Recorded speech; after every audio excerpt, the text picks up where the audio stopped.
les rapaces qui tournent autour, là. Et ambiance bizarre ici, hein.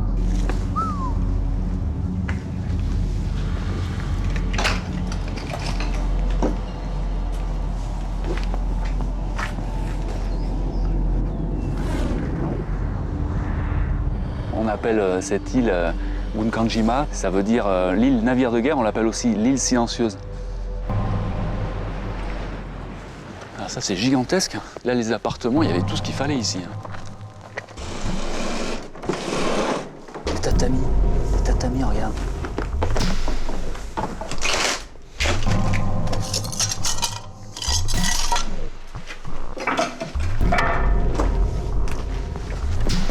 On arrive.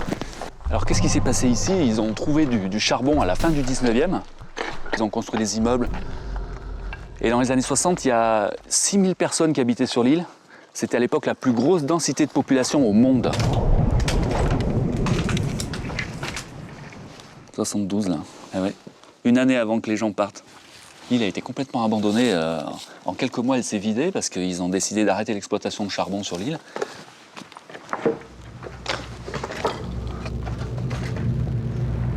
Ça devait être quelque chose d'habiter là. Bon alors, bienvenue au Japon, hein, pour une exploration de l'habitat de l'archipel. Une exploration en grand écart entre le passé, l'éternel présent et puis les maisons du futur. Ah, ça commence fort. Hein.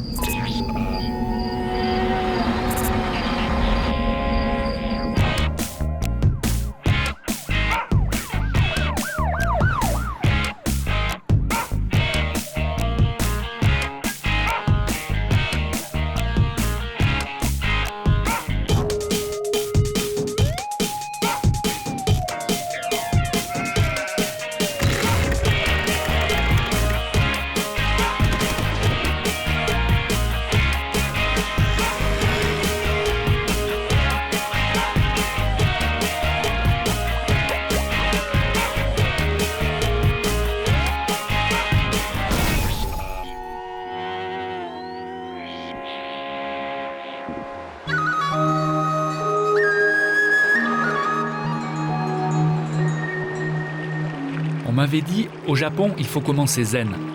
Alors j'ai choisi de commencer par un onsen.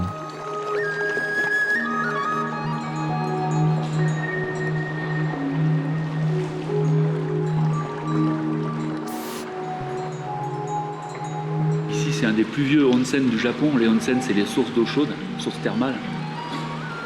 C'est une maison qui a 150 ans, époque Meiji. C'est une architecture typique avec les fenêtres en arc de cercle. Totalement construit en faux cyprès du Japon.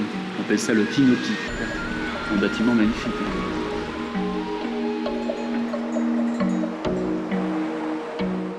Bon, le Japon, c'est 130 millions d'habitants sur un archipel très montagneux, mine de rien. Les Japonais, ils sont assis sur les volcans. Un quart des tremblements de terre enregistrés dans le monde, c'est ici. Bon, ça met la pression. En quelques secondes, votre maison peut disparaître.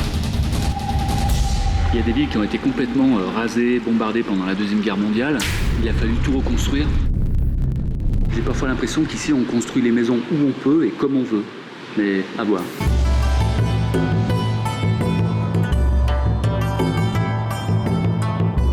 C'est mon premier voyage au Japon. J'ai débarqué avec des tonnes d'images. Je m'en doutais un peu, mais là, c'est vraiment la claque. Au Japon, la surprise est à chaque coin de rue.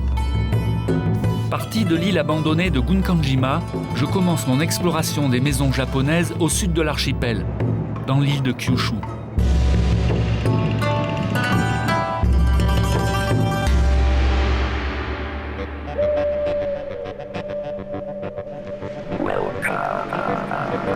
On est au centre de la ville d'Oita.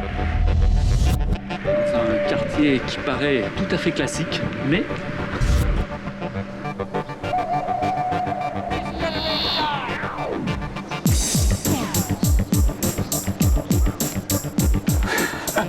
comment on sonne? Bonjour. C'est une maison pour un couple et un chien. Un couple de retraités, plus exactement. Bonjour. Bonjour. Monsieur est un ancien policier, madame était infirmière. L'architecte Su Fujimoto leur a fait une maison sur mesure. Elle est incroyable, votre maison, là. Le soleil se lève de ce côté-ci de la maison. Et ensuite, tout au long de la journée, la lumière change petit à petit. C'est un vrai spectacle.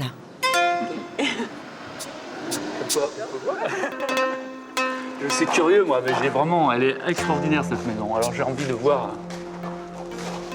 Ah, c'est un jardin intérieur en fait.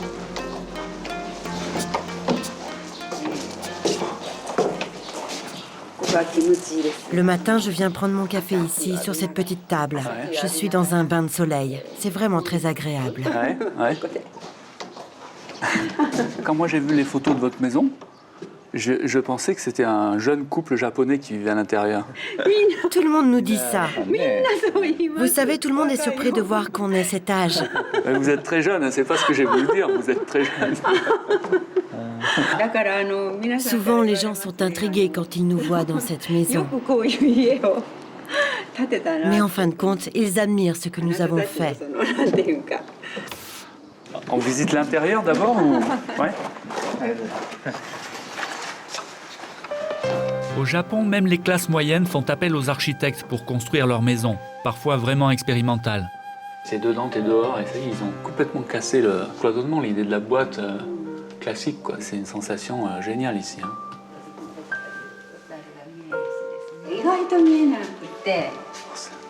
On nous voit beaucoup moins que ce qu'on pense. Et quand on se tient ici, on sent pourtant la présence des gens à l'extérieur, sans pour cela se sentir enfermé. C'est agréable.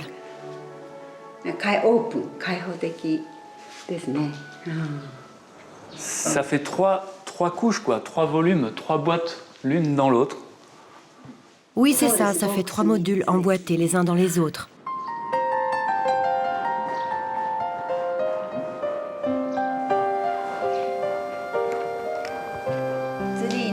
Vous voyez là-bas le nid d'oiseau. Au sommet de l'arbre, il y a un nid. En ce moment, il y a les oisillons qui attendent la béquée. Je les vois bien quand je prends le petit déjeuner ici. Ouais, je le vois. Ouais.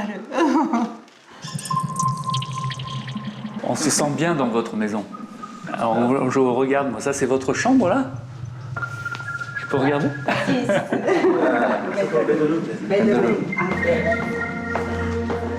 C'est tout ouvert. Oh, t'as les arbres. Oh là là, c'est très très beau. Hein. Très très beau. T'es au centre-ville là et voilà, tu dors, t'as l'impression de dormir dans la forêt. Quand c'est avec les feuilles là, ça doit être extraordinaire. Oui, c'est très beau.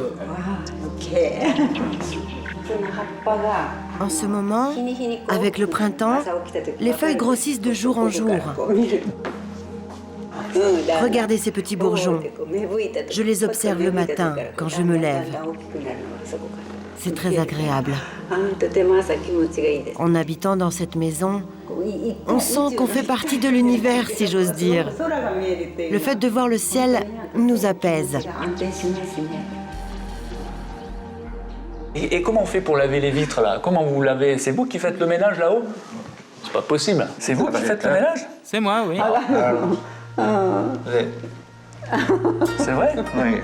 Incroyable ça, je vais aller voir ça. Donc là c'est le jardin extérieur qui fait tout le tour de la maison. Donc, allez-y, allez-y.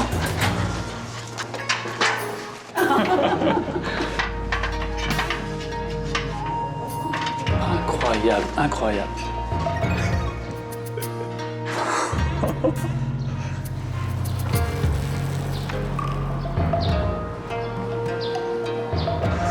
Vous avez beaucoup de chance, hein, vous avez beaucoup de chance d'avoir une maison comme ça. Hein. Oui, c'est vrai.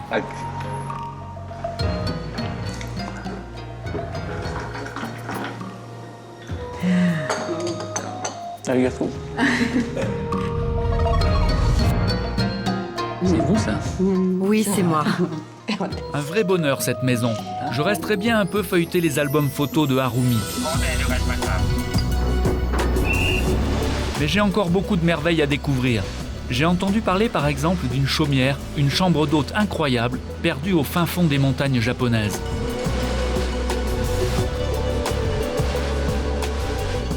Quand Quand je dis au fin fond des montagnes, c'est vraiment au fin fond des montagnes. 1 heure de ferry pour arriver sur l'île, puis 6 heures de route, sur des chemins qui se resserrent de plus en plus.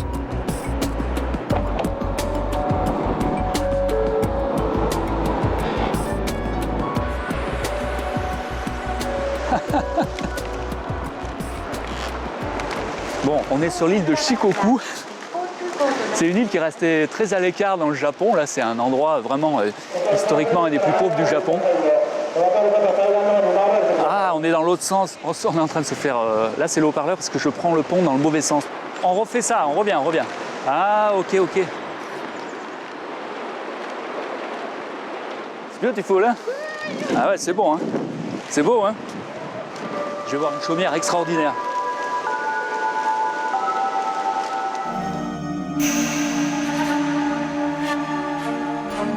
À 1000 mètres d'altitude, au milieu des bambous et des cyprès, Shiori, la maison de la flûte. C'est Alex Kerr, un écrivain d'origine américaine, qui a eu le coup de foudre pour cette ancienne ferme dans les années 70. Il a réhabilité cette maison pour en faire une chambre d'hôte. Et c'est Paul Cato qui s'occupe maintenant de la maison.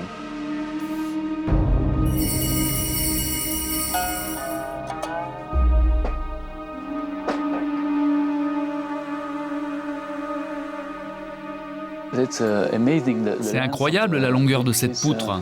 N'est-ce pas? C'était un très grand arbre. C'était un bel arbre. Ça vient depuis la cuisine et ça traverse toute la pièce.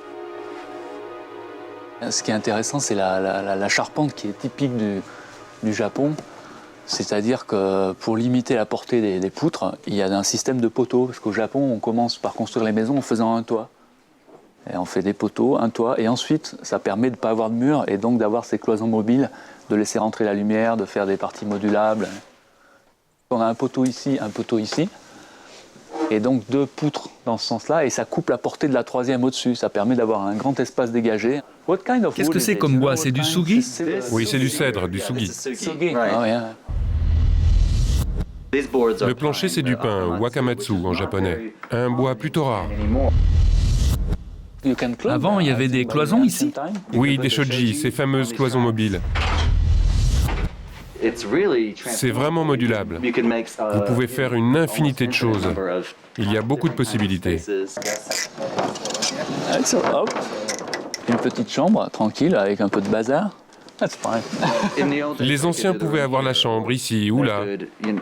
Ils pouvaient avoir plusieurs pièces, c'est vraiment flexible. C'est bien, hein, ces chambres-là. Ça dégage un grand espace central et après tu dors où tu veux. L'espace central reste vide, il n'y a pas de meubles.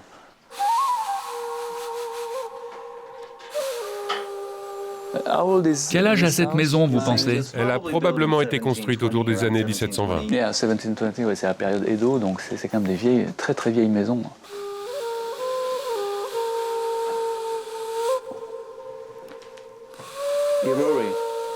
Voilà la meilleure position pour vraiment sentir la maison.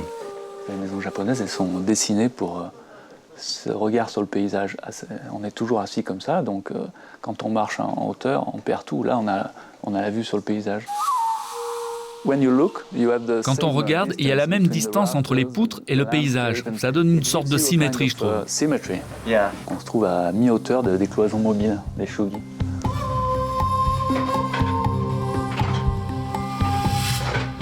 Donc là, il y a la grande pièce et à côté, la partie cuisine, avec les cloisons.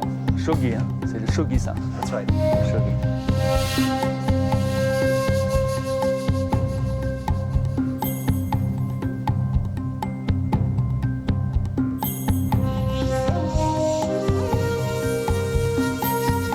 Ah, c'est déco ici, hein.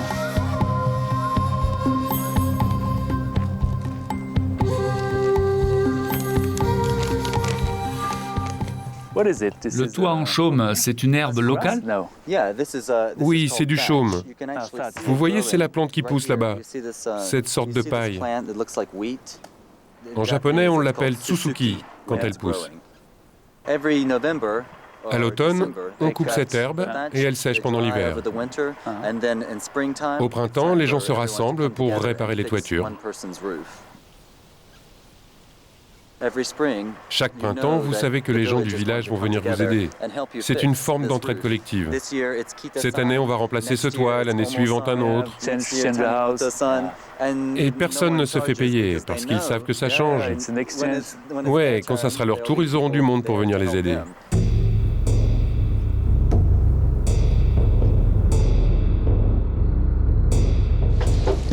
Vous avez besoin d'aide? Oui, apportons tout ça là-bas.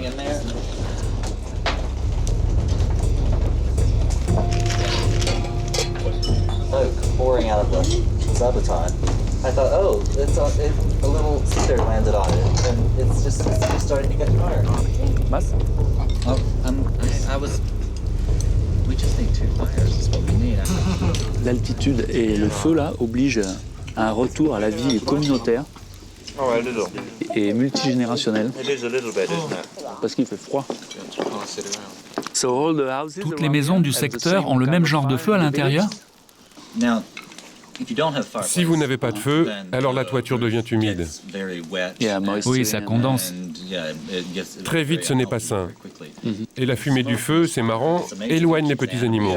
Oui, c'est une protection. Ça protège le toit contre les insectes, vraiment. C'est une sorte d'autorégulation de la maison, en fait. Si on fait du feu tous les jours, la toiture reste en bon état pour une 60aine d'années.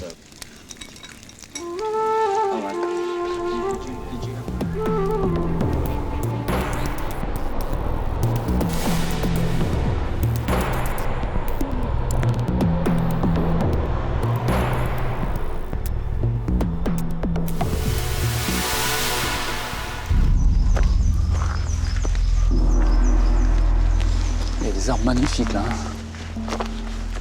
Je me demande si c'est pas ça qu'ils mettent sur le... C'est incroyable ça. C'est peut-être directement ça qu'ils mettent sur le toit des monastères. Bon, le savoir-faire de la construction en bois au Japon, ça date pas d'hier. Là, je viens voir à Kumano, un des plus vieux bâtiments en bois du monde. J'ai rendez-vous avec monsieur Asahi, à 77 ans, c'est le grand prêtre du sanctuaire Shinto de Kumano.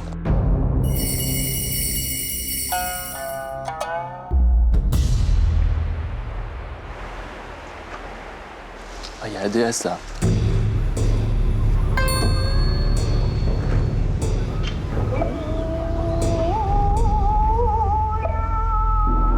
Je vais vous débarrasser des mauvais sorts.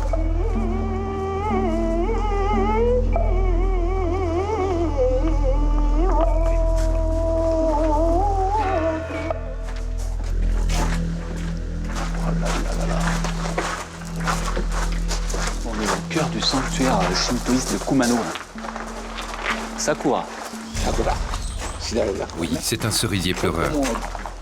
Regardez, la floraison est passée. Les feuilles sont déjà sorties. Cet arbre date de l'époque Muromachi, donc il y a à peu près 800 ans. Oh, les charpentes là, les poutres en Y là. Oh, ça c'est tout le sanctuaire là.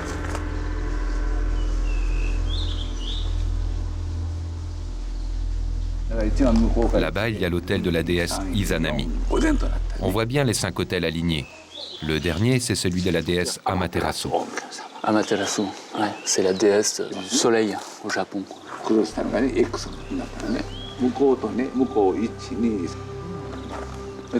La toiture est recouverte de morceaux d'écorce de cèdre du Japon. Ah oui, c'est ça, c'est l'inoki, c'est du faux cyprès du Japon. Inoki, mais c'est du bardage en inoki, mais c'est...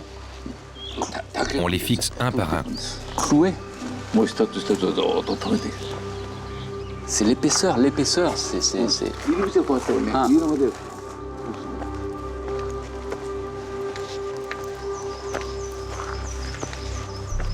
On peut voir plus près là, le travail sur le bardage. C'est magnifique. Je peux regarder? On va pas rentrer dans le sanctuaire Shinto évidemment, mais là je veux voir le bardage parce que là... 30 ou 40 cm, en plus avec les formes rondes comme ça. Et pourquoi ça a des formes rondes? Pourquoi le bord du toit relève? Dans un sanctuaire, les lignes ne sont pas droites. Elles sont plutôt fluides. C'est pour donner une impression de douceur.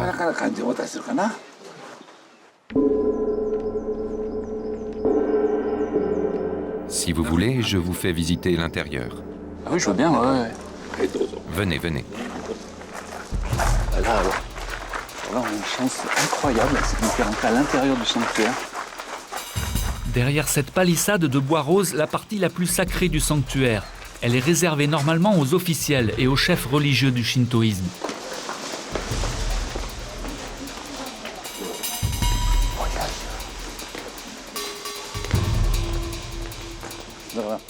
C'est l'apothéose de l'architecture shinto. Voilà, ça c'est incroyable ça. Personne ne fait ça au monde, c'est les seuls.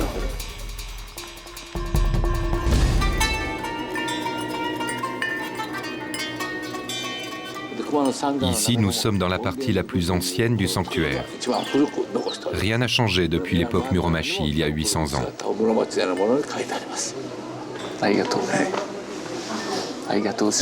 Vous savez, c'est la première fois que je fais rentrer un étranger ici. Entre le Japon et la France, c'est une longue histoire.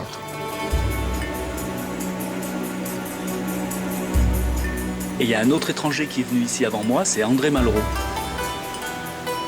Et vous, Malraux, quand il est venu ici, là, vous l'avez rencontré, vous, Malraux? Oui, je me souviens bien d'André Malraux. Il portait son imperméable.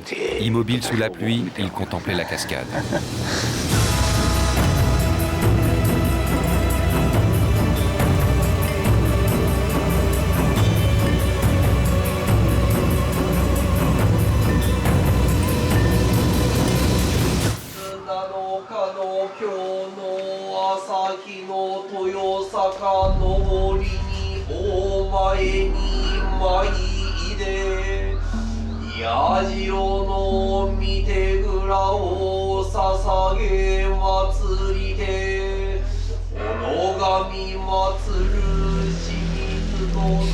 Bon, là on est à Kyoto, 1,5 million d'habitants. C'est un des cœurs historiques et culturels de l'archipel, c'est l'ancienne capitale du Japon. Et on surnomme Kyoto la ville aux 1000 temples.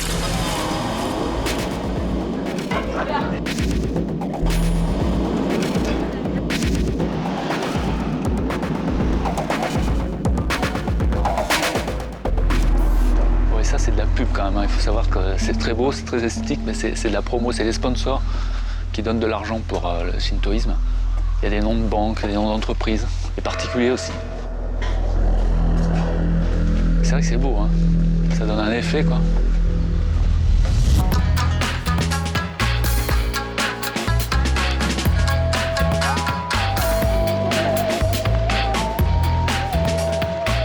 J'ai rendez-vous dans la maison de monsieur Ayakawa. C'est une des plus grandes fortunes du pays. Il habite le quartier le plus préservé et le plus authentique de Kyoto. Et tous les matins, vous venez ici? Oui, j'adore ce paysage.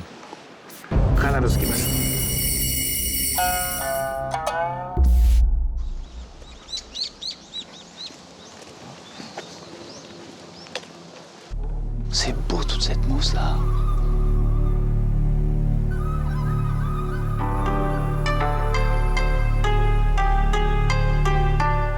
Merci de nous accueillir dans votre maison.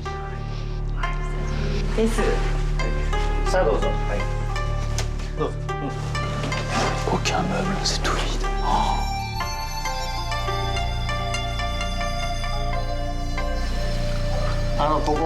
Cette pièce a été conçue pour admirer la forêt de bambou.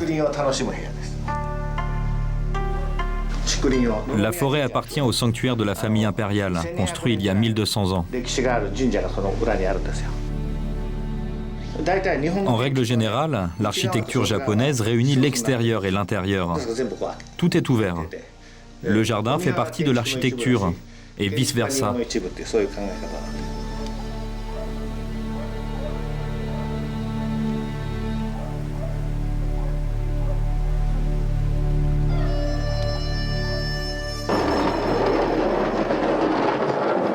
Oh, en une pièce. Ah ouais. Et voilà. J'adore ça, j'adore ça. Ah, c'est beau, hein. C'est quoi cette matière? On dirait c'est de la terre, non? C'est un mélange de pâte. C'est un mur de terre. Tous les murs de la maison sont en terre.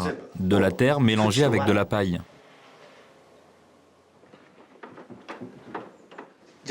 C'est un vase japonais très vieux. Ouais. Il a 1200 ans. Zen partout. Hein. Oh là là. Oh la baignoire, tout en bois massif.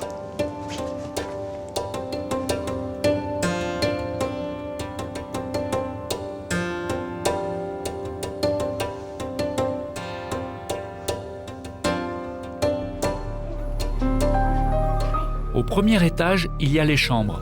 Enfin, le salon principal, disons.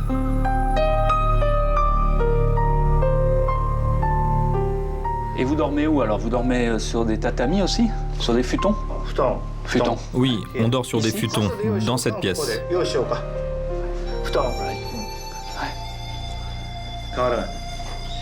Les tatamis sont d'origine.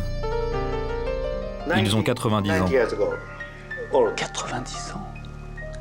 Ceux-là, là? Ils sont intacts, 90 ans. D'accord.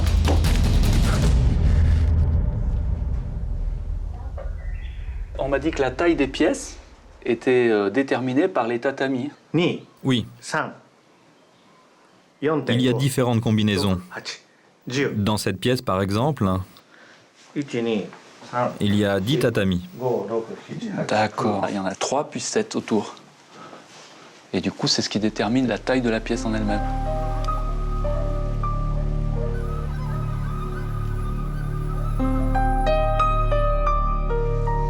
Ça, c'est de la déco. Il y a peu de choses, mais t'as quand même cette impression d'espace, d'ouverture et tout. Et quelques objets très très beaux. C'est ça l'idée. C'est zen. C'est vide, tu as l'esprit reposé et de temps en temps tu te concentres sur un objet magnifique, quoi. Et c'est une règle de décoration qui est dure à tenir. On a tendance à empiler plein de choses dans nos maisons. On a des étagères partout, on a des bouquins. Là, il n'y a pas un livre. Ce monsieur, je suis sûr qu'il en a plein. Ils sont rangés dans des placards. C'est quelqu'un de très cultivé et tout. Il n'y a rien. Là, c'est la règle, c'est abouti, quoi. Zen House. Global. Harmony. C'est une vision globale, l'harmonie. Hein? On appelle ça le wa. L'harmonie.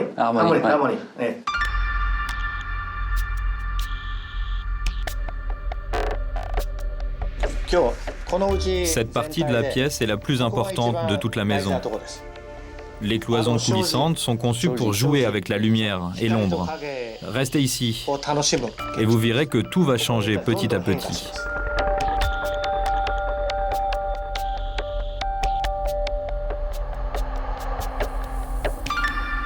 Alors, le shoji, c'est la transparence. C'est-à-dire que ça laisse rentrer de la lumière tout en coupant la vision de l'extérieur. Et ça fait rentrer une lumière tamisée dans la pièce. C'est cette lumière-là qui met en valeur les objets d'art, les brillances. Et c'est lié à tout le travail sur la laque, la dorure. C'est agréable, c'est reposant, c'est zen. Ça, c'est zen. Ça, c'est zen. Arigato.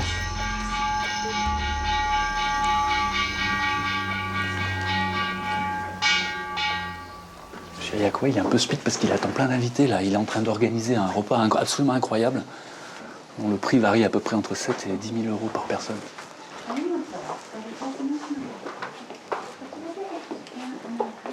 Et où il sert une cuisine qui date de l'époque de l'empereur, il y a 400 ans.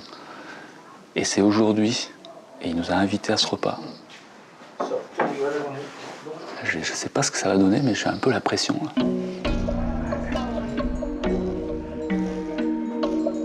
Monsieur Hayakawa est passionné de cuisine historique. On réserve plus d'1 an à l'avance pour manger chez lui, comme on mangeait au temps des empereurs. Certains convives sacrifient plus d'1 mois de salaire. Interdiction bien sûr d'assister à la préparation des plats. On m'invite à partager les entrées, à condition que je me tienne un peu à l'écart. Kanpai.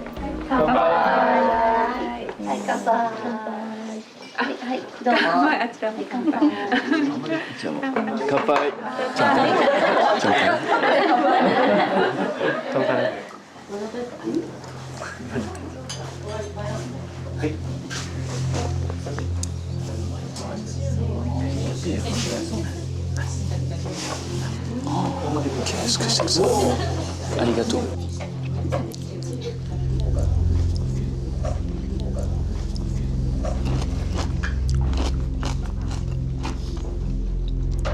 C'est très raffiné, comme tout dans cette maison. C'est marrant parce que là, on mange dans la chambre quand même. C'est étonnant, c'est vraiment le concept de la modularité.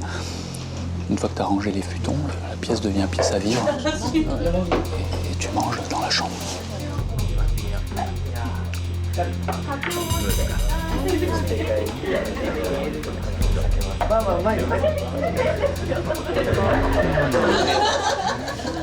Qu'est-ce que c'est ça? Ah oui, c'est takanoko. Takanoko, ouais, le bambou. Ces bambous, on va le récupérer dans la forêt à côté, là, la forêt de bambou. Et puis on le cuisine. J'adore le bambou, moi. Mais ça sert aussi à fabriquer la maison. Une partie des chevrons de la toiture, là, c'est en bambou.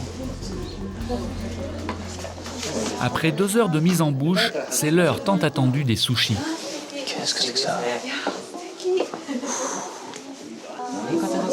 Oh! Oh là! Fantastique! Fantastique!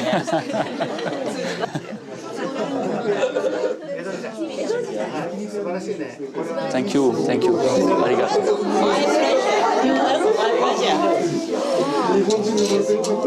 Il assure, M. Hayakawa. C'est la culture japonaise traditionnelle.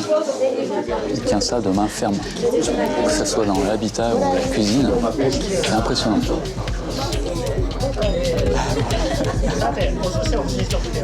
C'est l'heure pour moi de quitter les tatamis. Dommage, à venir après les sushis, des plats incroyables, comme le célèbre bœuf de Omi, élevé à la musique classique et massé à la bière pour faire pénétrer la graisse à l'intérieur du muscle.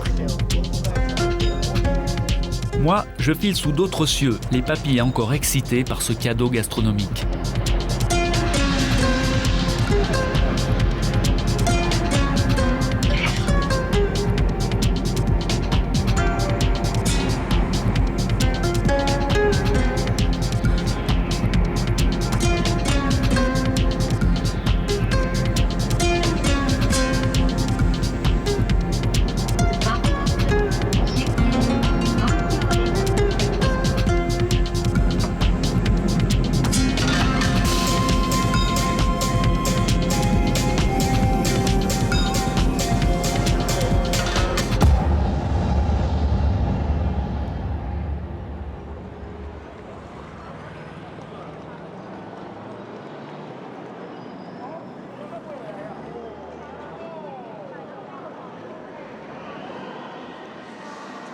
Bon ben ça y est, je suis dans la plus grande agglomération du monde.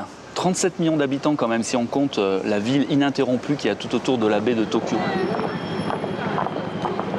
À Tokyo, il n'y a pas de centre. Le centre, c'est le palais de l'empereur. C'est une zone interdite.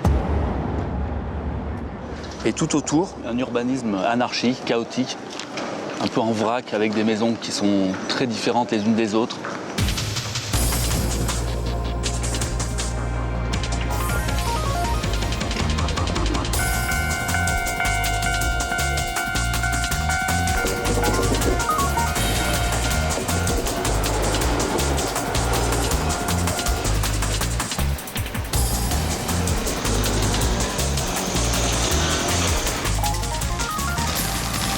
On est dans le quartier de Setagayaku, là. Un quartier mixte avec des gens qui ont de l'argent, des artistes. C'est un quartier où la population est très mélangée.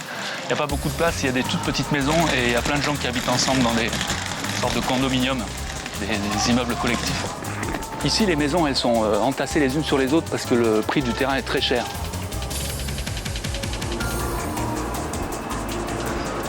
Qu'est-ce que c'est? Ça, c'est le barbecue?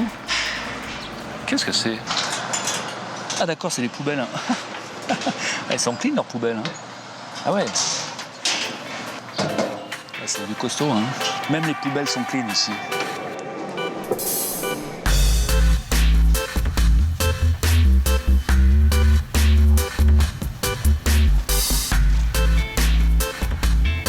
Oh, c'est sympa. Là.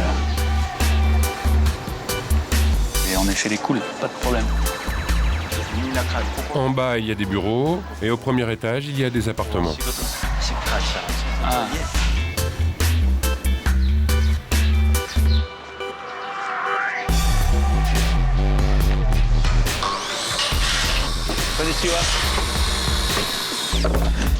Ça rentre juste.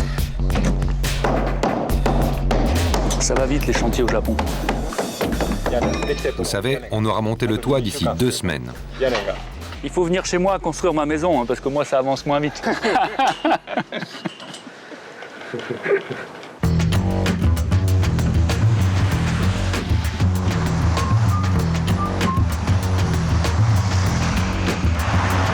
Ok.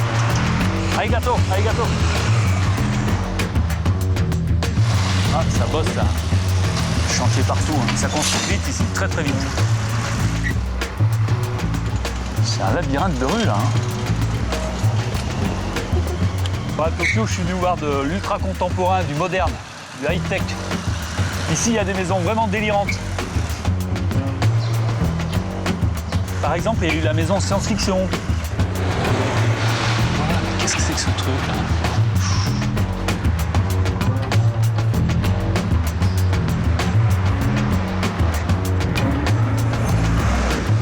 La maison en verre.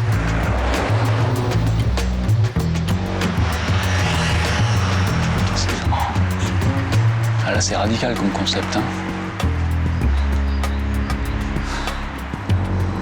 C'est tout ouvert ici, c'est super ce pays. Ah, ils sont pas inquiets hein, quand même. Hein. La maison en béton. Il est beau leur béton.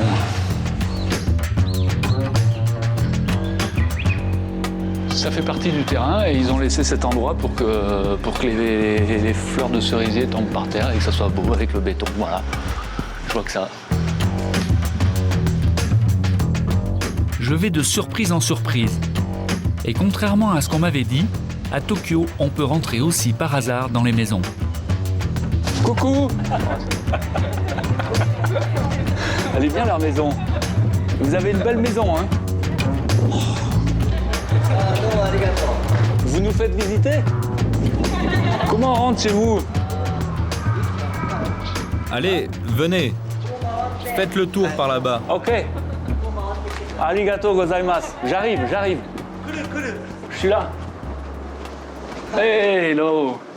On vient de France, là, je suis français. Alors j'explore les maisons du monde entier, je viens vous voir. La vôtre, je la trouve. Ah oui, les designs. Oh, vous avez une belle maison, ouais, c'est super. Bonjour. On vient de France, ouais. Vous étiez sur la terrasse quand on vous a vu. Je peux aller voir tout de suite, moi. Je peux aller voir sur la terrasse? Oui, allez-y. Merci.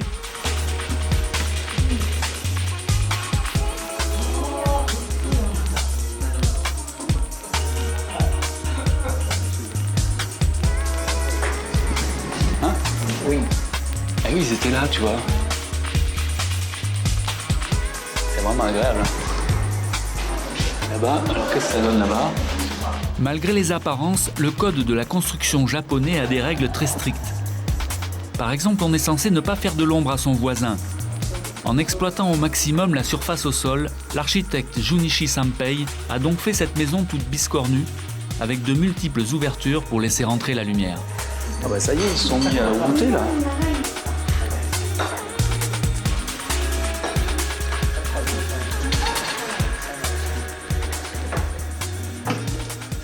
Monsieur, il est fan. Hein. Ah ouais, c'est vrai, ouais. Ah, il y a une belle vision sur l'extérieur. Ouais, c'est pas très grand, mais t'as un volume et une ouverture sur l'extérieur. La surface totale de notre appartement fait à peu près 80 mètres carrés.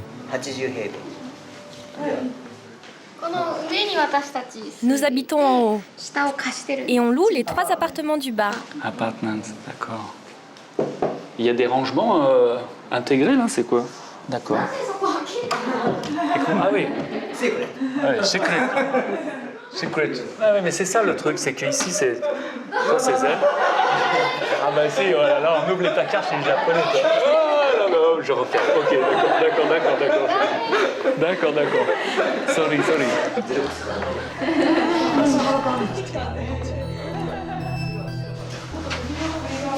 Toilette. Blanc. Tout blanc. White. Et la salle de bain. C'est bien, hein, belle maison. La porte rentre dans le mur comme ça. D'accord. Et là, il y a la machine à laver. Ah oui, t'as la porte qui s'ouvre et derrière le placard. Avec la machine à laver, oh, c'est bien pensé. Hein. Les rangements, hop.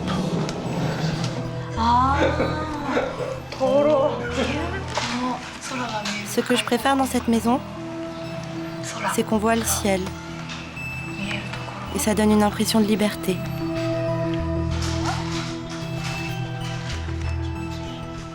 Ce que j'aime bien, c'est que tu es ici, tu as la lumière et tu n'as pas de vis-à-vis alors qu'on est au milieu des immeubles. Les ouvertures sont bien faites pour la vision des voisins sur la maison. Oui, c'est très lumineux. Le soleil éclaire presque toute la pièce. L'architecte a conçu la maison pour que, où qu'on se trouve, on puisse voir le soleil. Bientôt, un immeuble de 14 étages va être construit à côté. Mais comme notre toit est en biais, je pense qu'on pourra toujours voir le ciel.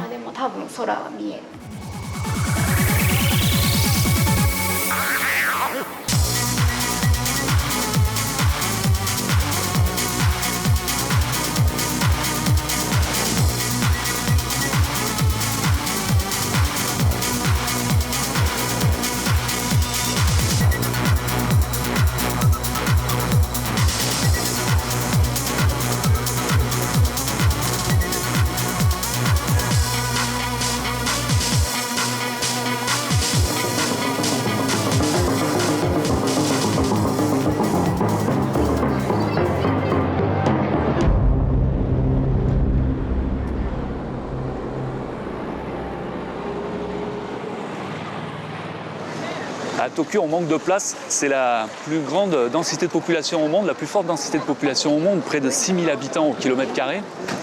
Pas facile de loger tout le monde au centre-ville. Alors il y a deux options, soit on s'agrandit sur la mer, c'est ce que font les Japonais depuis les années 50, en compactant les ordures pour en faire des îles artificielles. Arigato. L'autre option, c'est de faire des tours très très hautes, de construire en hauteur des immeubles gigantesques. Il y a des projets de tours complètement futuristes. Par exemple, la X-Seed 4000, une tour qui ferait 4 km d'altitude, 800 étages, où on choisit son altitude en fonction du climat.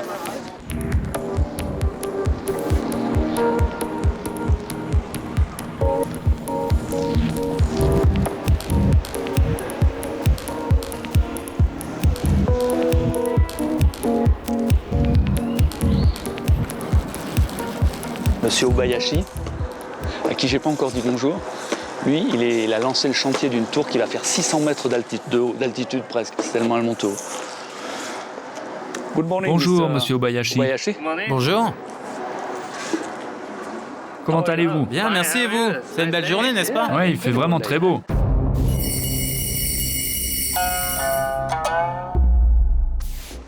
Monsieur Obayashi est multimilliardaire, à la tête d'un des groupes de construction les plus puissants du pays.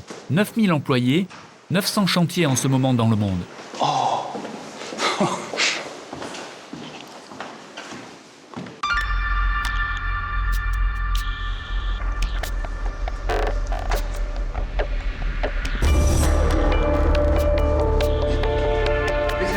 C'est la première fois Que je viens au Japon, oui. Ah oui.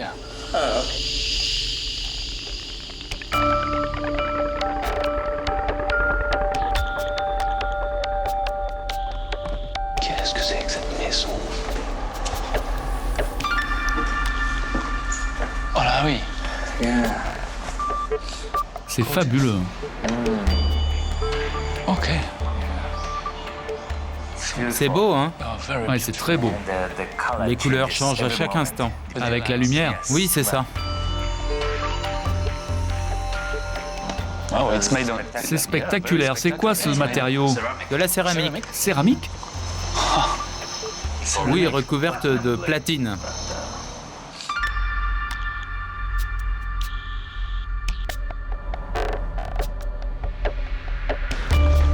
Ah oui, quand même. La vue est belle d'ici. Oh, yeah. Wow.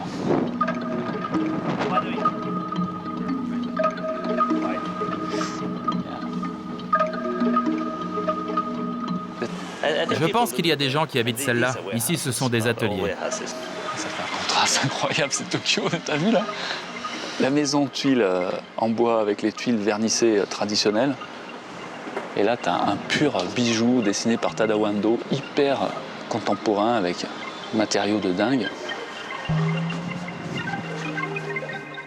Alors vous êtes en train de construire une très très grande tour. Oui, tout à fait. Au moins 610 mètres, mais peut-être plus. Et quelle est la technologie utilisée pour se protéger des tremblements de terre, par exemple? La structure intérieure est en béton et autour, il y a une structure métallique. Quand nous avons un typhon ou un tremblement de terre, cela permet d'équilibrer la tour. L'idée vient du temple de Horyuji à Kyoto. Ah oui, vraiment? Oui, c'est une ancienne structure. Oui, il y a ce qu'on appelle le Shinbashiya. C'est un poteau central en bois? Oui, c'est ça. Ça sera vraiment unique pour une structure de 600 mètres.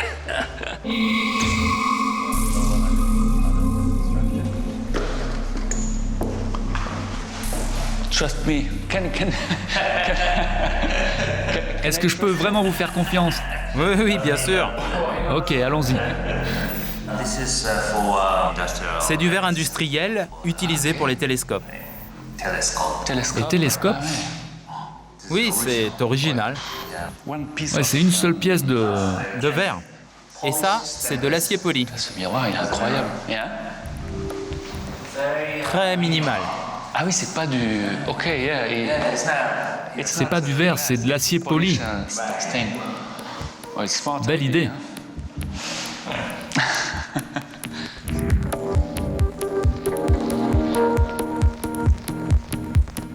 C'est très impressionnant. C'est un labyrinthe. Comme ça brille, j'adore les brillances du béton. Quand on est près du béton, on voit bien la manière dont il est travaillé. The way he works there.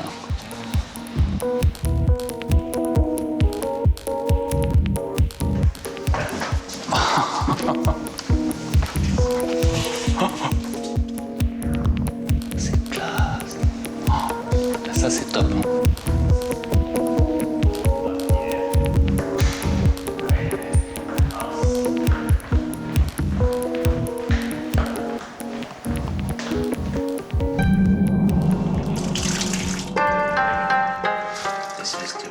C'est pour purifier vos mains et votre bouche avant d'entrer dans le pavillon de thé.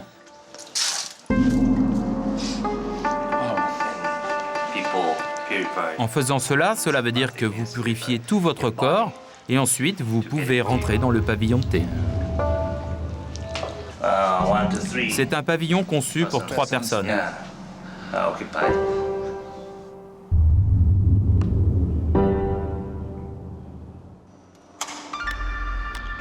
J'utilise cet espace pour de l'art vidéo.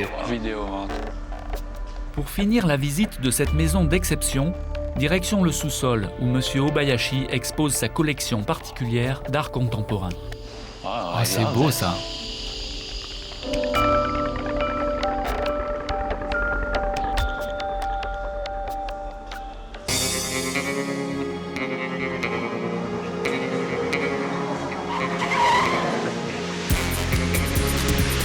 Bonjour.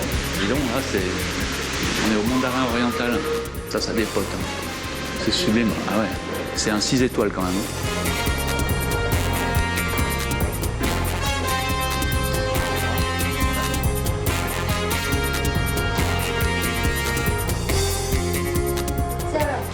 Welcome dans le spa le plus classe de la ville. Bonjour. Theron. T-H-E-R-O-N.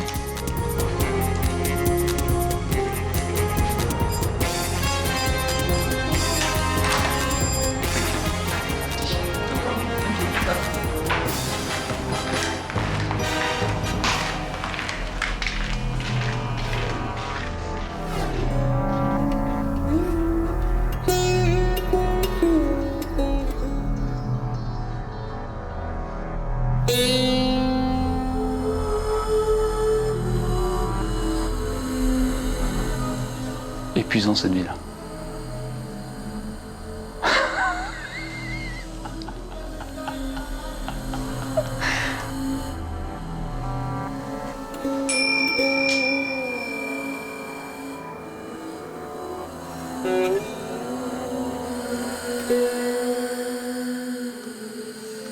fait masser devant la plus grande ville du monde.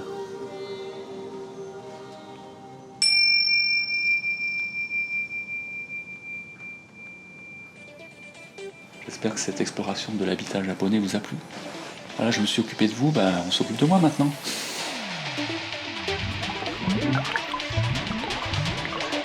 À la prochaine, ciao. Et restez zen, hein.